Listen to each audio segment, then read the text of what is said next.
नमस्कार, स्वागत है आपका वी टाइम न्यूज पर और आपके साथ मैं हूं पहली चौहान। बढ़ते हैं खबरों की ओर।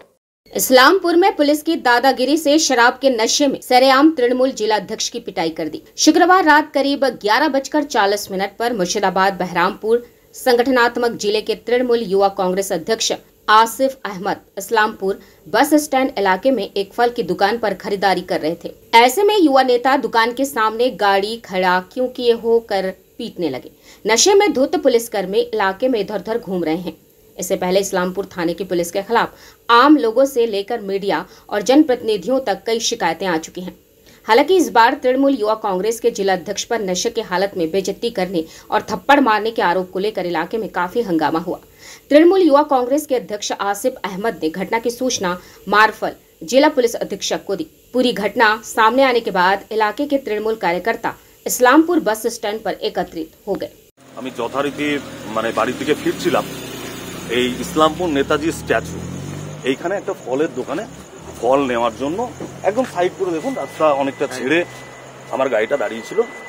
একজন মদ্যপ অবস্থায় বিপ্লব মণ্ডল বলে নাম, ইসলামপুর থানার একজন অফিসার, তিনি গাড়ির সামনে এসে দাঁড়ালেন এবং বললেন গাড়িটা সাইড করে আরো লাগাতে। তো আমি বললাম আমার ড্রাইভার ফল নিতে গেছে। তো কিছুক্ষণ পর 1 থেকে 2 মিনিট পর গাড়িটাকে সরিয়ে নিচ্ছে। তিনি কোনো কথা শুনবেন না, এখনই সরাতে হবে। ড্রাইভার গেছে ফল আনতে, আমি তো আর ড্রাইভ জানি না যে আমি এখনই সরাবো।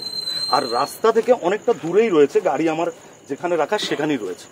হঠাৎ করে তিনি তার গেটটা খুললেন, এমনভাবে গাড়িটা লাগানো ছিল যে গেটটা খোলার মতো জায়গা ছিল না। কিন্তু তারপর আমার গাড়িটাকে স্ক্র্যাচ হলো। যথারীতি আমি নামলাম। তারপরে নামার পর ওনাকে বললাম যে আপনি এই ব্যবহার কেন করছেন। উনি তখন ফট করে আমার কলার এবং আমাকে একটা মারে। তখন আমার সাথে যথারীতি তার হস্তাহস্তি একটা হয়। তারপরেও যখন সবকিছু হলো, তারপরেও পাবলিক যখন ছিল, পাবলিক উনি যখন বললেন যে আপনার পরিচয়টা কেন দিলেন না, আমি বলছি আমার পরিচয় কেন দেবো? এটা যদি কোনো সাধারণ মানুষও হয় তার সঙ্গে আপনি মদ্যপ অবস্থায় ব্যবহার করবেন কেন? তারপরে উনি আরেকবার আমার গায়ে হাত তোলেন, সেটা পাবলিক সবাই দেখেছে। যথারীতি আমি পরবর্তীতে এখানকার ইসলামপুর থানার ওসি সাহেবের সঙ্গে কথা বলি। পরে আমাদের যিনি পুলিশ সুপার রয়েছেন এসপি সাহেবের সঙ্গে আমি কথা বলি। এসপি সাহেব যথারীতি তারপর বড়বাবুকে এখানে পাঠিয়েছিলেন। সেই অফিসার যে মদ্যপ অবস্থায় ছিল, এখানে যতজন দাঁড়িয়ে আছে তারা কিন্তু সাক্ষী রয়েছে এবং বড়বাবু নিজেও সেই কথাটা স্বীকার করেছেন এবং বলেছেন যে তিনি মদ্যপ অবস্থায় ছিলেন। এটাকে আমি কখনো প্রশ্রয় দিই না, তিনার বিরুদ্ধে অ্যাকশন নেব।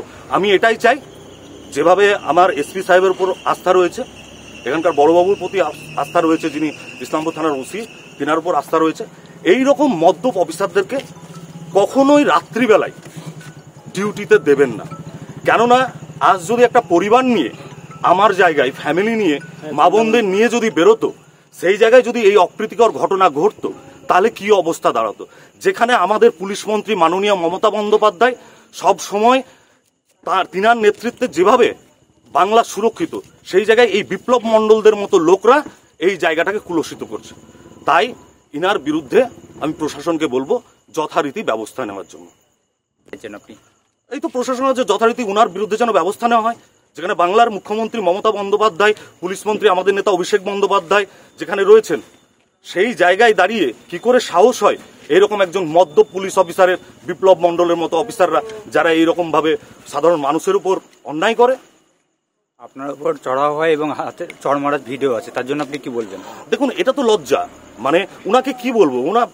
দেখুন, যে মদ্যপ একজন অফিসার, একটা সিনসিয়ার এবং সে ডিউটিতে রয়েছে, অন ডিউটি অফিসার, সে মদ্যপ অবস্থায় ডিউটি করছে, এর থেকে লজ্জার কি আছে?